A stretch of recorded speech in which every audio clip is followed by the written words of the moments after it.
I'm just going to do the 3-minute warning.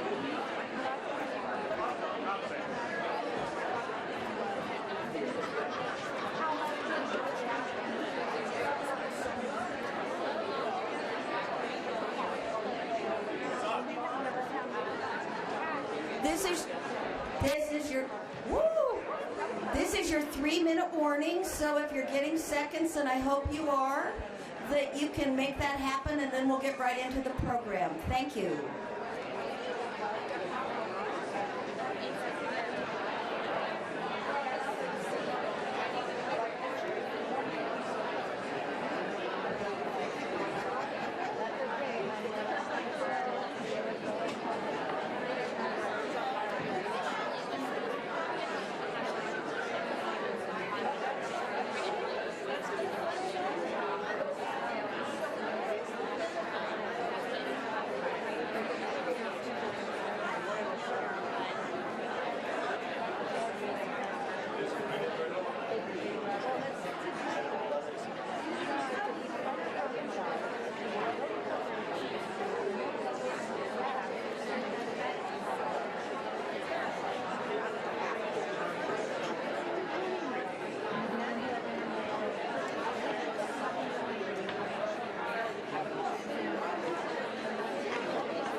Second warning.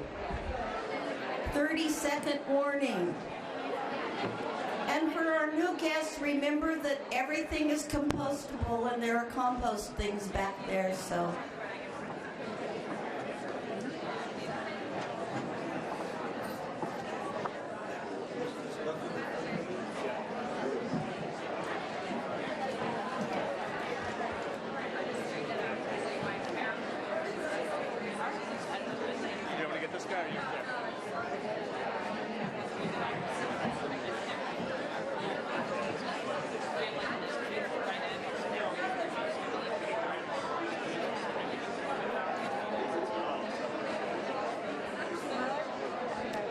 Ten, 9, 8, 7, 6, 5, 4, 3, 2, 1.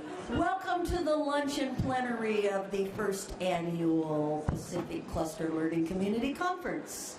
How was everybody's morning? Good learning? Yay. Do we all have all our stories spelled out? I really liked that part where the issue became the enemy rather than, or the villain. I liked that part a lot better than trying to have the villain be a mayor or something. So I thought that was good. So today is October 22nd, and I know that this is a special day for at least one person in this room. You know how you celebrate your arrival into the real world from the warm cocoon of your mom or somebody's. Where's Shelley McAlpin from Wyoming, who's having a birthday today? And we need to ask if there's anybody else in the room who's having a birthday today, because if this size, statistically, there may be someone else having a birthday. Anybody? Then Shelley, where are you? I can't see you. Is she in here? Here she is right here, and she's all embarrassed because Wyoming women are just shy, retiring types. But we're going to sing happy birthday to you. And I have an alto to tenor voice, so good luck to the rest of you keeping up with it. But we're just going to start right now, and this is sent to you with love, okay? What? To you, happy birthday to you, happy birthday, dear Shelley. Happy birthday to you.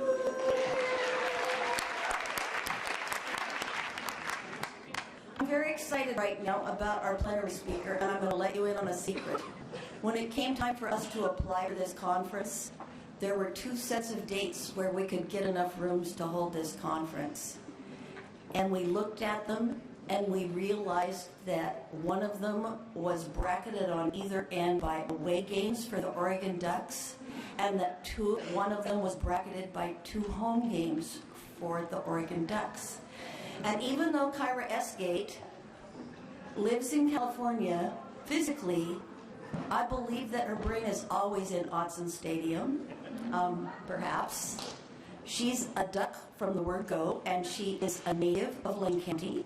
And it was like, yes, Kaira can come if we do this with the 2 games back to back, and she'd be coming every weekend anyway. So I first met Kaira, gosh, early in my career when she was a fellow at the California Commission, and she rose in fame based on her great abilities, I think, to being the Chief of Staff of California Volunteers. And then a couple years ago, a group of corporate people came together and decided that they really wanted to focus on making volunteerism the center of the United States' universe. I guess that would be one quick way to put it. So Kaira became their first paid executive director, a role that she's in now.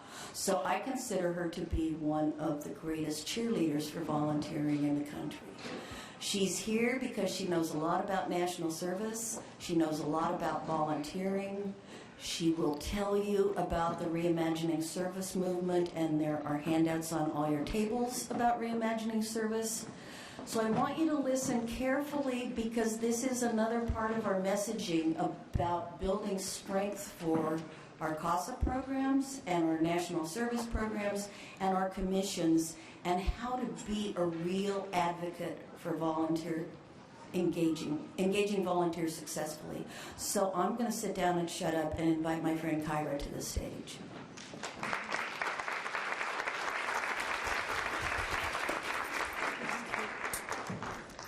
All right. Can everyone hear me okay?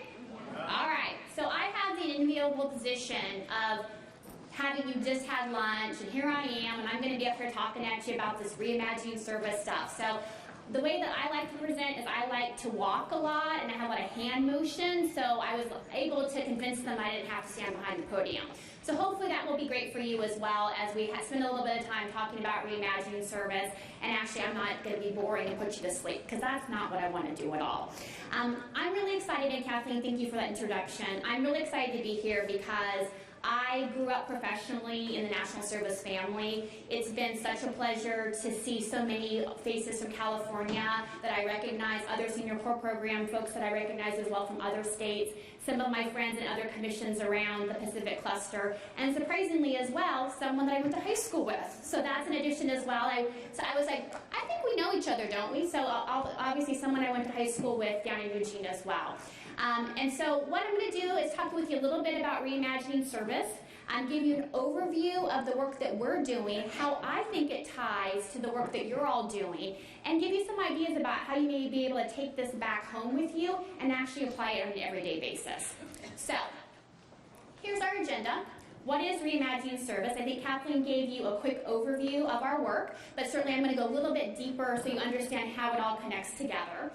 Talk about the Reimagining Service principles. On your handouts in front of you on the table, you'll see the mention of the Reimagining Service principles. I'm going to go a little bit deeper on those to give you some more context about what we mean about those principles. 3, we're going to talk about the service enterprise model and research. Part of the work that Reimagining Service does is we're looking for promising models around the country to really highlight and elevate those models so that they can be useful to you as well. So I want to share with you a little bit about that work to date. And then resources and engagement back home. So we'll talk about how you can apply this work to the work that you're doing back home, and also obviously do Q&A as well. So we've got a lot to cover in the next 45 minutes or so. I'm hoping that we'll be able to cover all of it, allow for frequent questions from you too. But does that sound good, everyone? All right, cool. So, I guess it would help if I pointed it over here. All right, so what is Reimagining Service? Reimagining Service is a national multi-sector coalition that's dedicated to increasing social impact through effective volunteer engagement. Okay, so national, multi-sector, increase social impact through effective volunteer engagement. So how did Reimagining Service come about? So how many of you out there have heard about the Serve America Act? I say most of this room, I would expect that answer. All right, excellent, good to hear that. So as you all know, President Obama signed the Serve America Act into law in 2009. And there was a lot of excitement out there, I think, amongst the national service family about what that might mean. There was also excitement in the traditional volunteering community that wasn't necessarily involved with national service historically. And there was a lot of interest, actually, in corporate philanthropy, as a lot of corporations were starting to think, how can we be engaging our employees in different ways in the community as a way to both retain our employees, but also to have, obviously, a positive community impact. So following the Serve America Act, folks said, this is so exciting, so exciting. But what happens if we really go from 75,000 AmeriCorps members to 250,000 AmeriCorps members in 10 years? What happens if we make the call to volunteers around the country and they actually show up? Are our nonprofit organizations set up to be able to handle that? Do we have the resources in place? Do we know what are some of the effective practices that really help scale the work that we're all trying to do? And the general consensus is that there was a lot of good stuff happening on the ground, but we really didn't have the ability to scale that work in a way that the Serve America Act called for. So coalition of leaders got together, started having conversations in the summer of 2009. Some of you may be familiar with some of the Reimagining Service work that happened in the fall of 2009. There was an initial report that was put out, etc. More and more people became interested in the work, and then, as Kathleen said, a couple years ago, they decided, you know what, we are all volunteers, and this is great, and we really believe in it, but we need to have some paid staff members who can actually do this full-time. Hence how I became part of Reimagining Service. So to this day, right now, we have hundreds of organizations around the country who are part of our loose coalition. We also have a 28-member council, which is kind of like my board of directors, that are from corporate relations, they are from philanthropy, there's national nonprofit organizations, we have some public sector folks as well. But the idea being is we are trying to have a cross-sector conversation about how we can really support volunteering effectively in this country. So really that was my excitement about coming to talk with all of you today, is because you are all on the front lines doing the real work out there, and we really want to help you think through how can you really be engaging volunteers in ways, your national service members in ways that's really going to have a huge impact and really meets the tradition that we all think community engagement can. All right, so a little bit more about Reimagining Service. All right, so really what does Reimagining Service do? We focus in 3 key areas. The first is practice. So as I mentioned in my opening, we are really looking at models out there that are really effectively engaging volunteers and are showing demonstrable impact. That's a big part of what we do. And if you visit our website, which I'm going to encourage you to do after the session, when you get back home, you're going to see information in there about effective practices that we've seen around the country. The second area that's really important from our perspective is research. I know that our keynote speaker this morning talked about telling your story, and I think telling your story is so important to really making this work more effective. The challenge often, though, is that we know that effective storytelling, she talked about left brain and right brain. I think that the field at large has been really good about telling the creative, sort of the fuzzy side of the story. We've been less good about really the hard data side of the story. And so the idea that with Reimagining Service, what we're trying to do is we're trying to work with researchers around the country to say, hey, what can you tell us about organizations that engage volunteers well? Does it matter? I mean, it's always my belief that it mattered, but luckily, as I'm going to show you, the research is telling us that it matters as well. In addition to that, what do we know about companies that are engaging their employees? Does that actually make a difference in the way that those folks are retained, how their job satisfaction, et cetera? And philanthropy, what does philanthropy need to know as they start to make investments in nonprofit organizations around the country about how volunteers can make a difference? So research is an important part of our work as well. And then the last part here is funding. So I know in this room you have all heard the adage, volunteers aren't free, right? We all know that volunteers aren't free. But if you don't work in this field, this sector, the common perception is that volunteers are free. So we're trying to go out there and change that conversation and let people know that volunteers are critical. They are important. They can do real important things in an organization, but you have to make the investment. So we're bringing that story to executive leadership within organizations, CEOs of companies, and funders around the country to help them understand the role that they can play in actually supporting effective volunteer engagement. So again, 3 key areas: practice, research, and funding. All right, so what does that really mean every day for us in the work that we do? So we have, since actually these principles actually precede me in my time at Reimagining Service, but the original group that came together thought that it was really important that we put a framework together to really talk about the change that we were hoping to see. Say, this is where we draw our line in the sand, this is what we believe, and if you agree with these principles, then join us, sign on to the principles. So on our website, you can actually go on and sign on in support of the Reimagining Service principles. The way that I think about this is it's a basic framework in which you can really start to talk about volunteering within your community.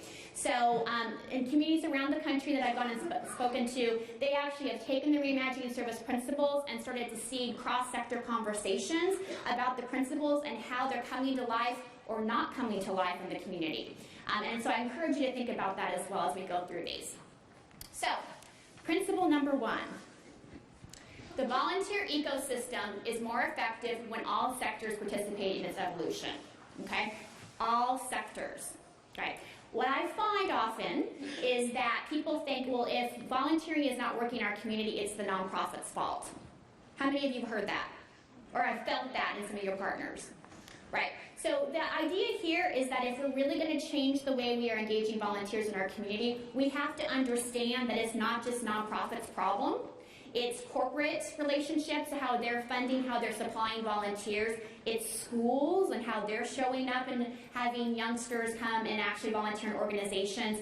It's foundation funders and their understanding of all of this. It's public policy and how that's actually influencing the work as well. So the idea here is that if we're really going to be thoughtful about community engagement and volunteer engagement, we have to recognize that it's cross-sector competition.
More than the cash resources an organization is bringing in, and yet we treat it as an add-on.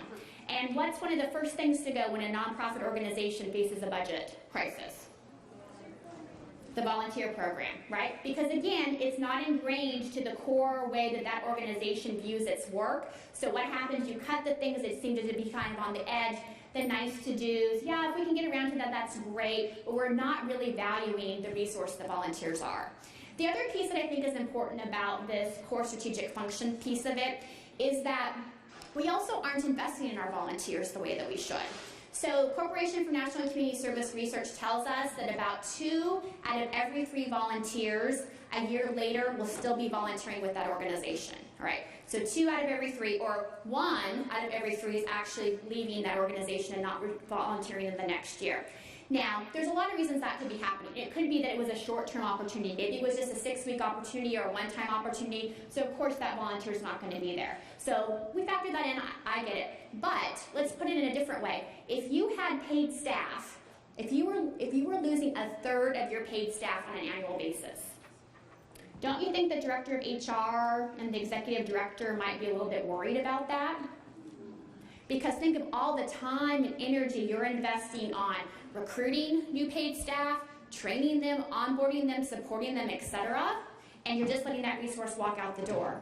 The same is true with volunteers. If you are practicing effective volunteer management practices, you are thoughtful about your recruiting. I know you all do this. You're training them. You're giving them ongoing training. You're recognizing them. Think of all the resources that you've put into that volunteer, and to have them just walk out the door, not good. But again, when you're thinking about volunteers as a core part of your organization and a core resource for you, that makes all the difference in the world. And it really starts to change the mindset about what volunteers can do and how you should be investing in them. Okay? So that's number 2, volunteer as a core strategic function.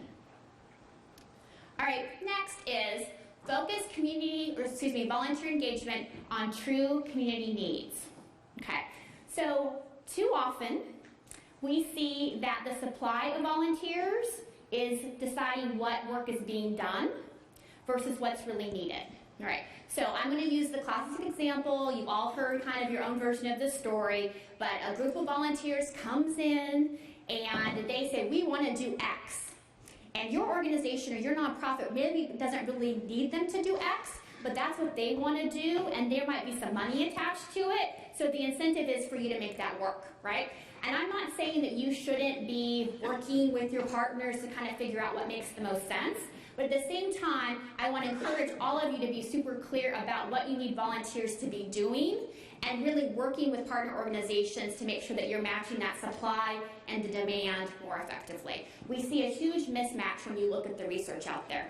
The classic story that I love to tell, which is horrifying, so just know that it's horrifying, but one of my council members told me about an organization that he used to work at, a nonprofit. And he was working at a residential facility for at-risk youth in New England, so not here on the West Coast. And they actually, what they would do is they would bring in corporate volunteers, like every week, a different group, and they would say, oh, you know, a residential facility needs to be beautified so that we have an inspiring place for the youth that we are working with. And so they would come in, they'd paint the wall, and they'd plant the plants, and they'd do all that stuff that we know group projects tend to like to do. And then, after that corporate group left, the leaders of the organization would give the youth cans of spray paint. I kid you not. And they would go and, you know, do some art on the walls, and that was used as justification then to bring in the next corporate group the following week in order to bring in the money and basically keep these corporate groups coming in over and over and over again. All right. I know. Now you know why he doesn't work there anymore, right? So, again, this is an extreme, horrendous example, right? But the idea being here is that sometimes the incentives get a little out of whack. And what I'm encouraging all of us to think about is how can we put the supply and demand, get those more in equilibrium, just like you think about the economy. And I think the other thing there as well is it's just about being clear about what you need in all of this. There's nothing wrong with engaging large groups, whether they be from faith-based organizations, schools, corporations, etc. The idea, though, is being clear about what they are providing and how they can really assist your organization. I mean, in that example I just provided you, what if instead one of those corporations had actually done some resume development or other work with the kids, or done something else that used their skills that they had to actually work with the youth versus doing this project over and over again. So again, extreme example, but I think it kind of illustrates the point that I'm trying to provide to you. All right, the last principle. In order to get a return, you have to invest. So again, we've already talked about that volunteers aren't free. We all know that. But there's still that perception out there that volunteers are free. So what we're trying to do with Reimagining Service certainly is talking to funders, corporate foundations, traditional philanthropy, and saying, hey, if you really care about a particular issue or you care about community impact, volunteers are a real impactful way to make a difference in the community, okay? It's not just funding programs, it's really thinking about how are you engaging community members in a way that's really gonna lead to long-term change in the community. So that's part of the message that we actually are delivering to funders, and if you're interested in seeing more of our work on that, that's available online. The other piece of this, however, is that it's really important that executive leadership in organizations understands that they too have to make the investment. Okay, so it's not just the role of funders to make a difference. Really, within our own organizations, we have to say, yes, we value volunteers. Yes, we're going to make the investment that's needed to engage them effectively because we believe that they will make a difference and help us achieve our mission. Some of the research that Deloitte, the consulting firm, has done for us shows that for every dollar you invest in volunteer engagement, you can expect to see a $4 to $6 return on that investment, which is pretty significant. And actually, as your volunteer engagement practices get better and better and better, deeper and deeper, you actually will see that you will have a higher return on your volunteer investment. So again, for every dollar invested, a $4 to $6 return on that. However, as you get better and better with those practices, those numbers continue to go up. And in my experience, funders love to hear that. They really want to understand the bang for the buck and what they're getting out of their money. All right, so those are the 4 Reimagining Service principles.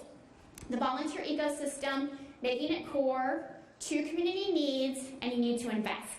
All right, so what we're going to do right now, part of the interactive portion of our luncheon program here, is I'm going to give you a couple of minutes, and I want to just have a quick conversation at your table about which of these principles resonates most for you. Okay, just your initial thoughts, your initial impressions of it, which of these really resonate for you, and then we'll ask for a couple tables to report out on in a couple of minutes. Okay, so which of these really resonates for you?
impressions?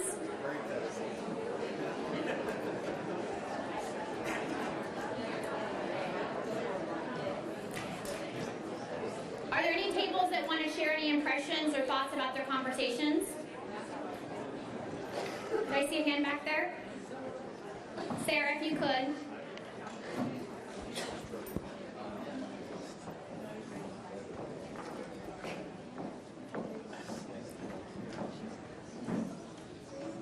We talked a lot about how making it core and then reflecting true community needs are very much tied together. So our table was discussing our individual circumstances and how we can all do more to bring volunteers into our strategic plans, our thought processes behind the day-to-day, rather than, playground cleanups are important too, but how do we make sure that we're getting that investment from our volunteers as well as giving out the investment of the training and the staff time? Great. And I think, what I would say about this too is that, this is hard work. I'm not going to kid you here. This is hard work. If it was easy, we would already be doing all of this, and we'd already be acting this way. But I think the idea here is it's not rocket science at the same time. So it's really devoting the time, having the energy to really think about. We really want to think about how volunteers are core to our strategy and really making that happen within the organization. Yes. As far as our organization, making it core is something that resonates very strongly. So we've actually challenged all of our staff members to have a volunteer partner. So they have someone they work with day in, day out, that they do either every aspect of their job. So if the staff member leaves unexpectedly or gets ill, that volunteer can really step in and have that leadership role and build sustainability. And oftentimes within our programs, it's not just one volunteer who does that, but they can have multiple volunteer partners that do different aspects of their job. And that's something that's worked really well for our organization. That's great, and thank you for sharing that. And I think as we talk about some of the examples and models we're seeing around the country, what she just described is actually one of the models that we're seeing, that really pairing volunteers with paid staff members to really help free up paid staff members to do what they do well. How often is it, as a paid staff member, you get bogged down in filling out reports and doing all these other things versus the work that you were really hired for? No offense, corporation, I promise. But the idea being that we really want to have paid staff really focus on the skills and the attributes that they bring to the organization, and volunteers can be a great way for them to partner so that they're really free to do the things that they can do within an organization. Okay, so I'm going to go ahead and move us on to the next portion of the presentation. So I talked about practice, research, and funding. So what I want to talk about right now is kind of the combination of that practice and research. So a little bit about what we know about organizations that engage volunteers, and then a particular model in which we're seeing being really successful with a lot of organizations around the country. So, why volunteers matter? So, and again, you will have access to this presentation, so don't feel like you have to scribble all of this down. We know that the most effective nonprofit organizations rely deeply, if not solely, on volunteers to administer programs, thus reducing funding needs. Okay? They're figuring out how the delivery system for whatever their issue is, how volunteers are core central to that. And many of the most effective ones are really depending on volunteers solely in order to do that. Okay, so paid staff are managing the process. They're there to make sure things are being done correctly. They're the technical support on all of it, but the actual delivery of the intervention, whatever that might be, is done by volunteers. Okay? Two, what we also know, nonprofits that have volunteerism deeply integrated into their cultures are able to utilize volunteers not only as the primary source of service delivery, but also to manage volunteers on initiative. All right? So how many of you engage volunteers in leadership roles within your organization? So we've got some in the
And we've studied a lot of them in the last couple years, and we know some of them just kind of started that way for whatever reason. Some of them evolved into service enterprises, and some of them are part of the intervention that we're trying to produce right now to help them kind of go through this transformation process. But the idea being, however they got there, these organizations see volunteers as critical, as core to how they get their work done, and as a result of that, they have more scale and more ability to meet the mission of the organization. It doesn't matter what they do. It could be an environmental organization, it could be an education nonprofit, it could be anything. The idea being that these organizations see that volunteer resource is critical to the way that they get their work done. All right, so what do we know about service enterprises? Ooh, that's not attractive. I apologize for that. All right, well, it looks fun up here, but all right. So nonprofits, so what we know about service enterprises, and let me give you a little bit of context on this research. So we have partnered with a researcher whose name is Pete York, and he works with TCC Group, which is a program and evaluation firm based in Philadelphia. And the TCC Group has an instrument that's called the CCAT, the Core Capacity Assessment Tool. Very, very exciting name, right? CCAT. So anyhow, but Pete, at the time when he did the initial research for us, he had about 1,200 organizations or so around the country who had taken the CCAT. Small nonprofits, really big nonprofits, all sorts of issue areas, rural, suburban, urban, a good spread of nonprofits around the country had taken the CCAT. So what we asked him to do is, hey Pete, could you look at your data set and tell us what you're seeing about organizations that score really well on volunteer engagement practices versus those that don't? Do we see any differences? Our theory was that we would see a difference, but we didn't know. And what Pete found is that there is actually a huge difference in those organizations that are engaging volunteers well. So here are some of the highlights. First, that nonprofits that engage volunteers well are significantly better led and managed.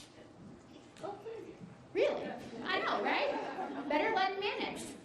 So the idea here, what Pete tells me, from a research perspective, what they're seeing is that when organizations are open to bringing in outside people to help them do their work, they recognize that they're better led, they're better managed organizations. They actually are thinking about what resources are available to them, and that actually translates to other parts of management behavior as well. So consistently, when you're looking at the management scores in the CCAT for organization with volunteers versus organization no volunteers, this organization with volunteers always has consistently better scores in that area.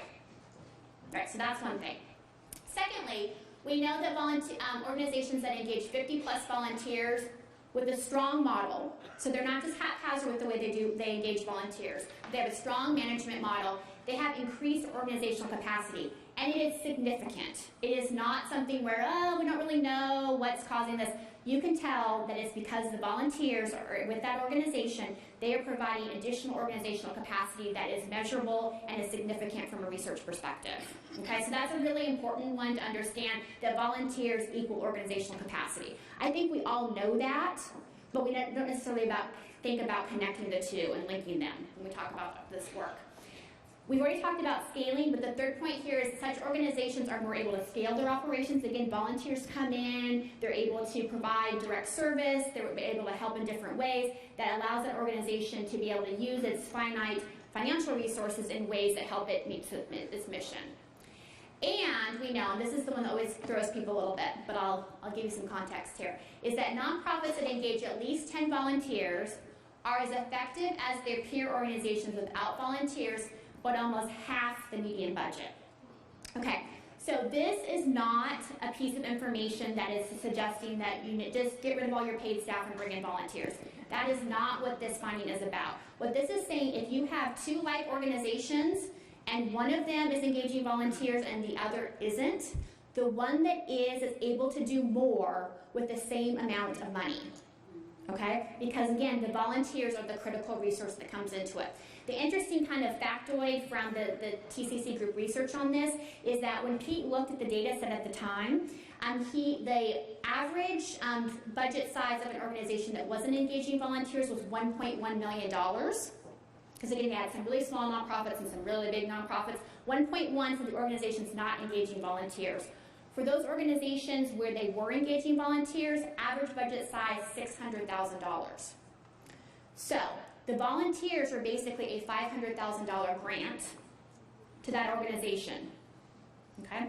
So that's a big chunk of change. I mean, if you're thinking about how you have to raise money right now and what the volunteers are doing, $500,000 grant, that's pretty impressive.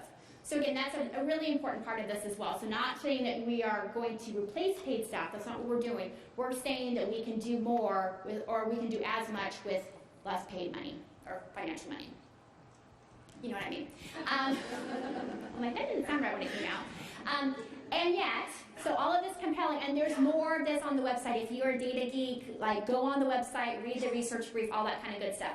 But despite that, less than 15% of nonprofits nationwide are operating in this manner. Okay, so if you're a glass half empty person, oh my gosh, only 15%. Or if you're a glass half full person, wow, we have an opportunity to really change the way that 85% of nonprofits around the country are operating. So I like to think of it that way.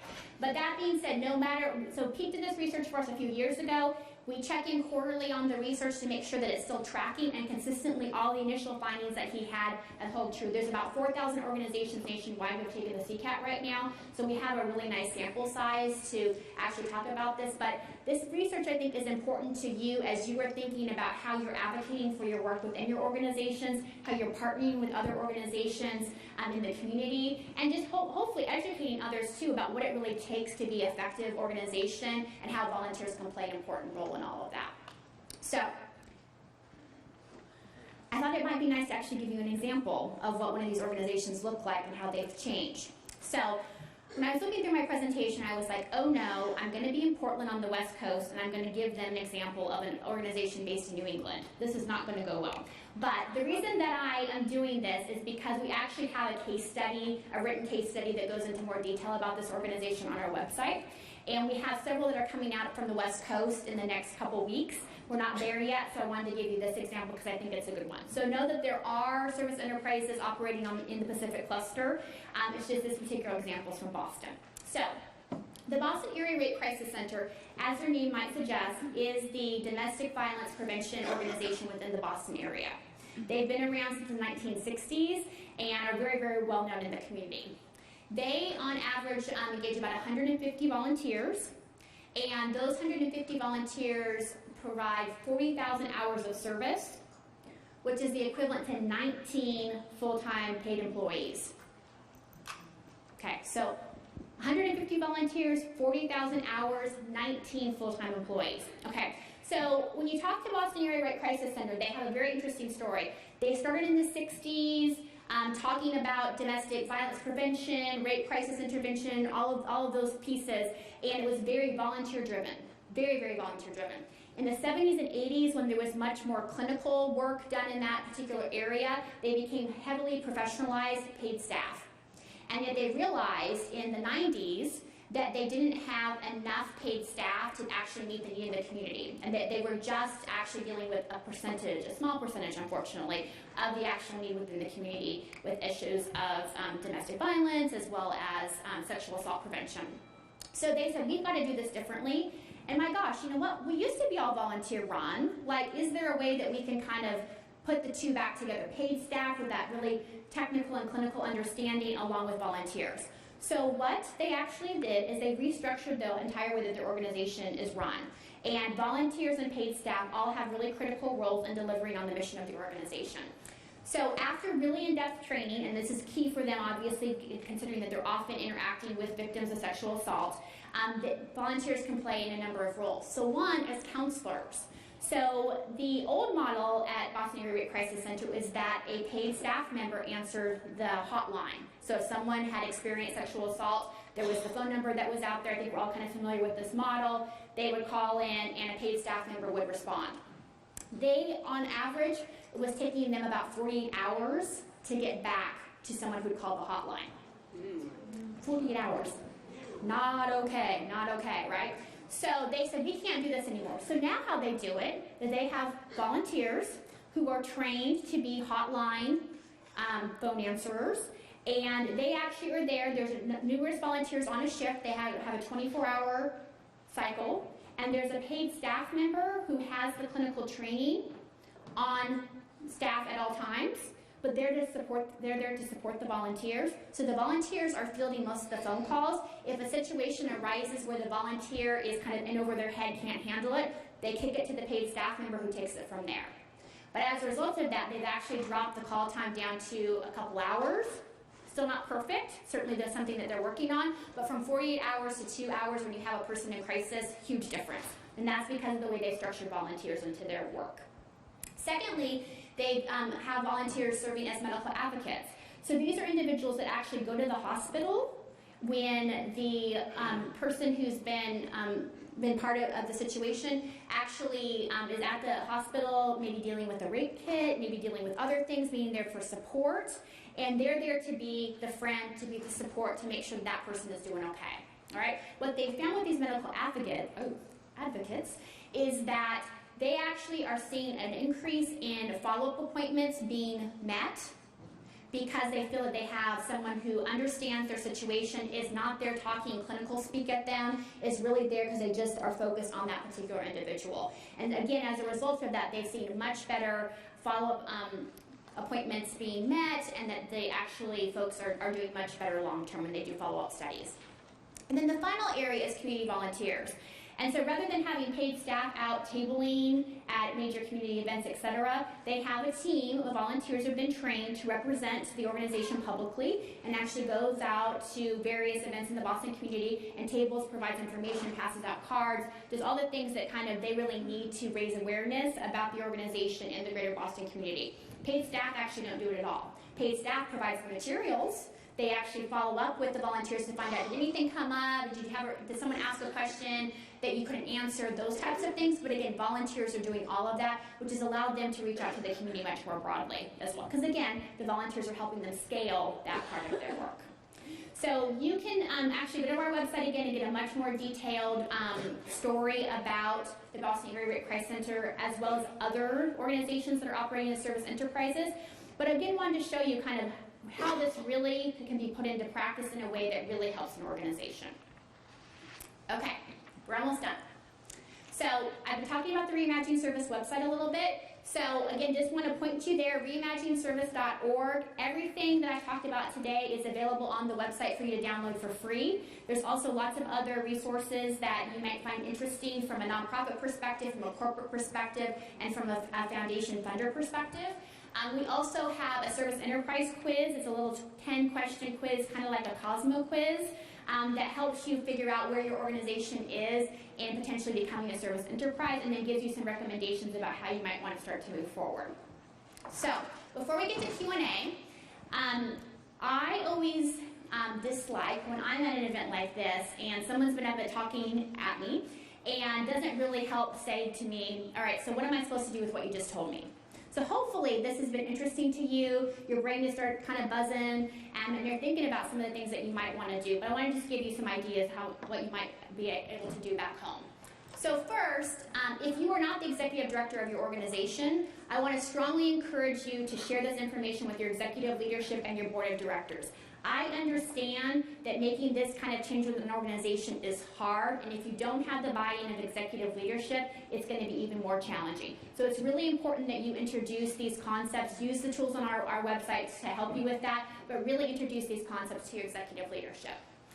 If you like the principles, and I hope that you did, I hope that you'll find your organization on in support of the principles. I think it's a really important way of saying, yes, we are organizations that care about volunteer engagement, and we want to think about it differently. Next, and I talked about this a little bit when we were talking about the principles initially, is use the principles to frame the conversation regarding volunteer engagement in your community.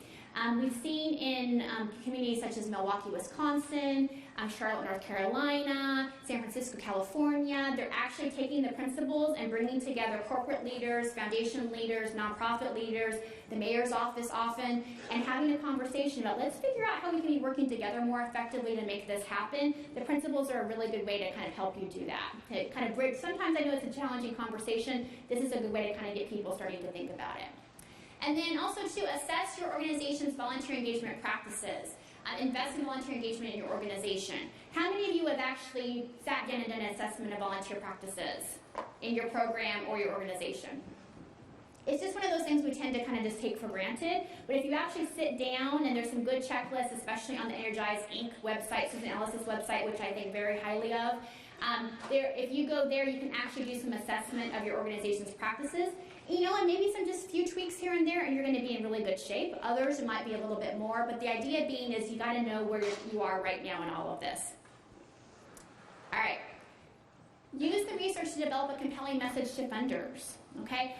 Our goal from a Reimagining Service perspective is that we're going to kind of like get them loose, right? We're going to talk to funders and say, hey, this is really, really important, and you need to understand why you should be investing in volunteer infrastructure with the organizations, and then you're going to go in using the research and say, hey, look, this is why you should be investing in us in this way, all right? So the idea being is that start to have that conversation with your funders, better understand, well, how do they view volunteer infrastructure? Is it something that they value? Is it something they actually fund, but maybe you never asked them to support it?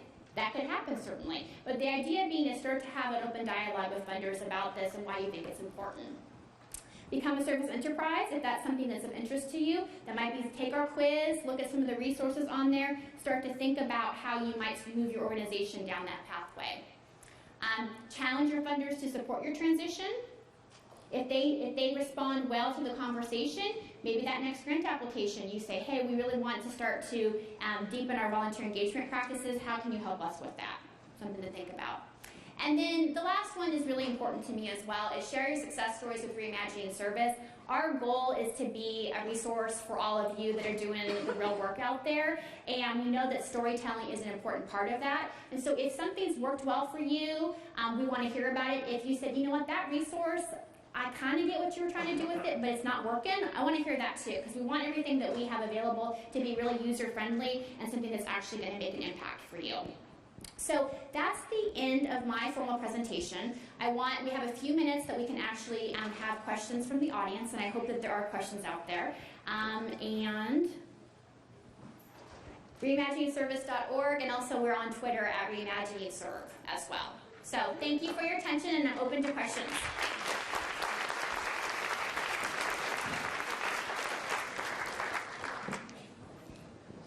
Anyone? I see that people aren't asleep, so that's good.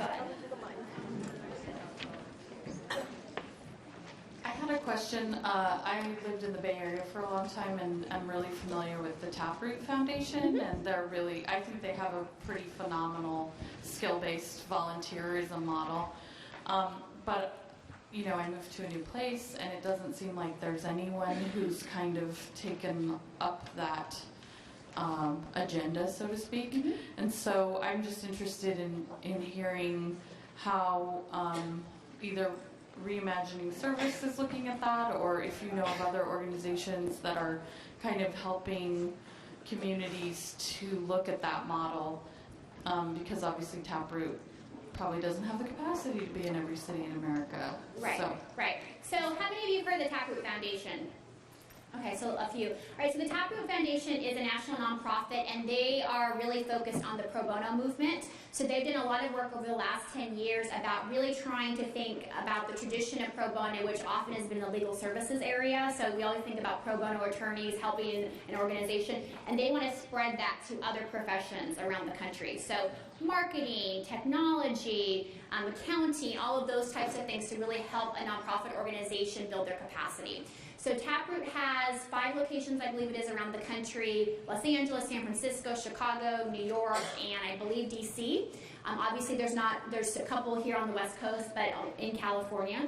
And actually Taproot is a friend of ours. I mean, Taproot's been heavily involved with Reimagining Service from the beginning. I think the key part of the Taproot message, and I would encourage you to check out their website as well, because they have a lot of really good resources on that website, but it's really about thinking about how a skills-based, a professional who has marketing expertise, for example, how could you bring that individual into your organization and have them help you with a need that you have in a marketing area?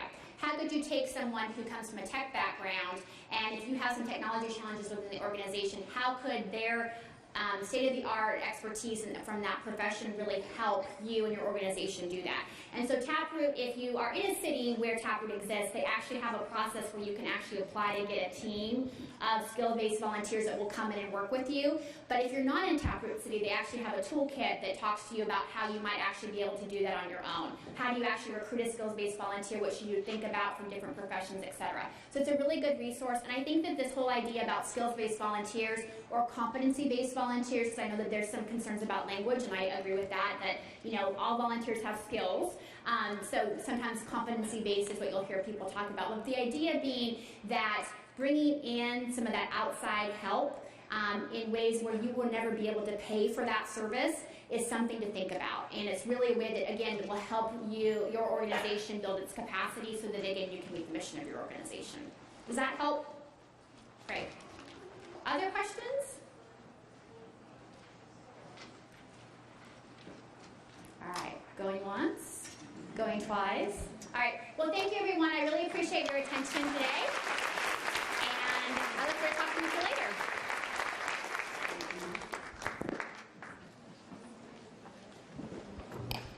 I'm really glad the Ducks are playing at home for 2 weeks now, so Kaira can be with us today. I am a huge advocate for this. There's a ton of material on this website that I really encourage you to look at. And I really like competency-based Kaira because the first time I heard skills-based, I went, what am I, chopped liver? It's like, let's understand, as we all know, that all of our volunteers have skills. I want to remind people that the Senior Core Best Practices is going to be the next session in only 15 minutes. So it's our civic responsibility to tidy up our areas when we leave. And so people don't have to sit down with your dirty plate or napkin, and that everything is compostable, and that there's a way to make that happen. And for my special guests who were supposed to come to the reserve table with no sign on it and you didn't, and you're out there somewhere, we're going to meet in room 326 at 1:45. So let's compost. See you back here at 4:30.